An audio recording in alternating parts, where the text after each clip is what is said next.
നമസ്കാരം, അൻസാദാണ്. മിറാക്കിൾ അക്യുപഞ്ചറിൻ്റെ മറ്റൊരു വീഡിയോയിലേക്ക് സ്വാഗതം.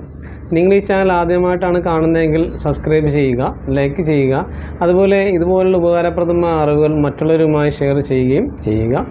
നമ്മൾ ഇന്ന് ചർച്ച ചെയ്യുന്നത് രോഗ അവസ്ഥയിൽ ഭക്ഷണ ക്രമീകരണങ്ങൾ എങ്ങനെയായിരിക്കണം. നമുക്കറിയാം, രോഗം വന്ന ശേഷം ഉണ്ടാകുന്ന ബുദ്ധിമുട്ടുള്ള സമയത്ത് രോഗിക്ക് ഭക്ഷണത്തിനോട് വിമുഖത കാണിക്കുക, ഭക്ഷണം കഴിക്കാൻ തീരെ താല്പര്യമില്ലാതിരിക്കുക. പ്രത്യേകിച്ച് കുട്ടികൾ ഒരു ഭക്ഷണം നിർബന്ധിച്ചാൽ പോലും കഴിക്കില്ല. പ്രായമുള്ളവരെ അല്ലെങ്കിൽ വലിയ ആൾക്കാരെ നമ്മൾ നിർബന്ധിച്ച് ഭക്ഷണം കഴിപ്പിക്കുകയും ചെയ്യും. എന്നാൽ അങ്ങനെ ഭക്ഷണം കഴിക്കുന്നതുകൊണ്ട് എന്തൊക്കെ ദോഷങ്ങളാണ് ഉണ്ടാവുക, അങ്ങനെ കഴിപ്പിക്കുന്നതുകൊണ്ട് രോഗം നീണ്ടു നിൽക്കുമോ എന്നുള്ള കാര്യങ്ങളാണ് നമുക്ക് ചർച്ച ചെയ്യുന്നത്. അപ്പോൾ നമുക്കറിയാം, രോഗം ശരീരത്തിന് സുഖമില്ലാത്ത ഒരവസ്ഥയാണ്. നമ്മൾ സാധാരണ നമുക്ക് ഉണ്ടാവുന്ന ആ ഒരു ഊർജം, ആ ഒരു ശക്തി, ആ ഒരു ബലം ഇല്ലാത്തൊരവസ്ഥയ്ക്കാണ് നമ്മൾ രോഗം എന്ന് പറയുക. ചില സമയങ്ങളിൽ കുറച്ച് നേരത്തേക്ക് വരും, നമ്മൾ മൂഡ് ഔട്ട് പോലെ അങ്ങനെ ഇരിക്കാറുണ്ട്. പിന്നീട് കുറച്ച് കഴിയുമ്പോൾ അത് മാറും. അത് നമ്മൾ റെസ്റ്റ് എന്നാണ് പറയുക. ക്ഷീണം വന്നു കഴിഞ്ഞാൽ, റെസ്റ്റ് ചെയ്ത് കഴിഞ്ഞാൽ ശരീരം എന്ത് ചെയ്യും, വീണ്ടും ഒരു എനർജൈസ് ചെയ്തിട്ട് അതിനെ കൺട്രോൾ ചെയ്ത് മാറ്റും. എന്നാൽ രോഗം ബാധിക്കുക, അല്ലെ പനി ബാധിക്കുക, മറ്റ് രോഗങ്ങൾ ബാധിച്ചാൽ എന്താണ് സംഭവിക്കുക?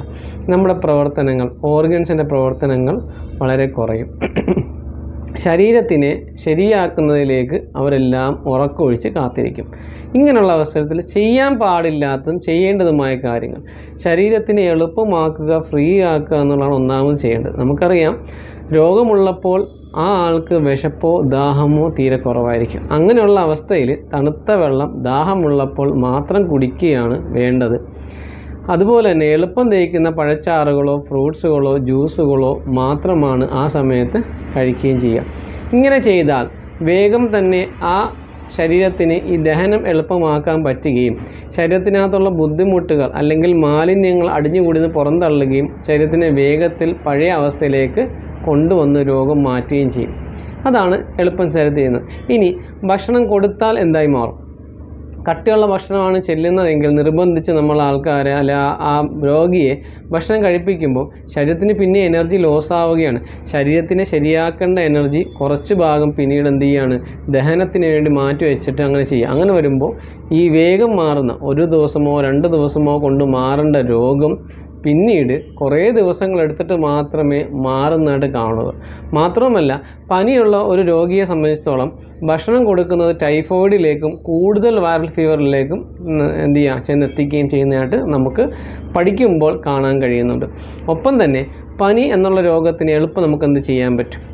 ആ പനിയുള്ള ആൾക്ക് എന്ത് ചെയ്യുക, വെള്ളം കൊണ്ട് ചികിത്സിക്കുക എന്ന് പറയും. എന്ന് വെച്ച് കഴിഞ്ഞാൽ കുളിക്കുക. ആ ആളെന്ത് ചെയ്യുക, തണുത്ത വെള്ളത്തിനകത്ത് പച്ചവെള്ളത്തിനകത്ത് കുളിച്ചുമ്പോൾ ആ ആൾക്ക് എന്ത് ചെയ്യും, ശരീരത്തിനകത്തുള്ള ഹീറ്റ്, ഇൻറ്റേർണൽ ഹീറ്റ് കുറയുകയും പനി വേഗം മാറുകയും ചെയ്യും. തുണി നനച്ച് നെറ്റിയിലിടുക, പൊക്കിളിൻ്റെ മേലിലിടുക, കറുത്ത ഷോക്സ് കാലിലിട്ട് മൂടിപ്പോക്കുക. ഇതൊക്കെ തന്നെ ആ ഒരു ടെമ്പറേച്ചർ ഈക്വൽ ആവുകയും പനി വേഗത്തിൽ മാറുകയും ചെയ്യും. ഒപ്പം തന്നെ നന്നായിട്ട് വിശ്രമം കൊടുക്കുക. അതുപോലെ തന്നെ അമിതമായിട്ടല്ല, വിശപ്പില്ലേ ഭക്ഷണം കൊടുക്കുകയേ വേണ്ട. ഉപവസിക്കുക ആണ് പനി മാറാൻ ഏറ്റവും എളുപ്പമാർഗം. അപ്പോൾ രോഗം വരുമ്പോൾ ഭക്ഷണങ്ങൾ പൂർണ്ണമായിട്ട് ഒഴിവാക്കുക. ലഘുവായ എളുപ്പമുള്ള ലഘുപാനീയങ്ങളോ ഫ്രൂട്ട്സുകളോ ജ്യൂസുകളോ പഴച്ചാറുകളോ ആക്കുക. നന്നായി വിശ്രമിച്ചാൽ വേഗം എന്ത് ചെയ്യും, രോഗം വേഗം മാറും. അപ്പോൾ രോഗിയാകുമ്പോൾ ചെയ്യേണ്ട കാര്യങ്ങൾ ഇവയാണ്. അപ്പോൾ അത് ചെയ്തു നോക്കുക. നിങ്ങളുടെ സംശയങ്ങളും കാര്യങ്ങളും ഒക്കെ കമൻറ്റ് സെക്ഷനിൽ രേഖപ്പെടുത്തുക. മറ്റൊരു വിഷയവുമായി വരാം. അതുപോലെ നിങ്ങൾ കേൾക്കാൻ ആഗ്രഹിക്കുന്ന വിഷയങ്ങളും കമൻറ്റിൽ ഉൾപ്പെടുത്തി അതിനെപ്പറ്റി വീഡിയോ ചെയ്യുന്നതായിരിക്കും. സൈനിങ് ഓഫ് അക്യുപിആർ മുഹമ്മദ് അൻസാദ്, മിറാക്കിൾ അക്യുപഞ്ചർ.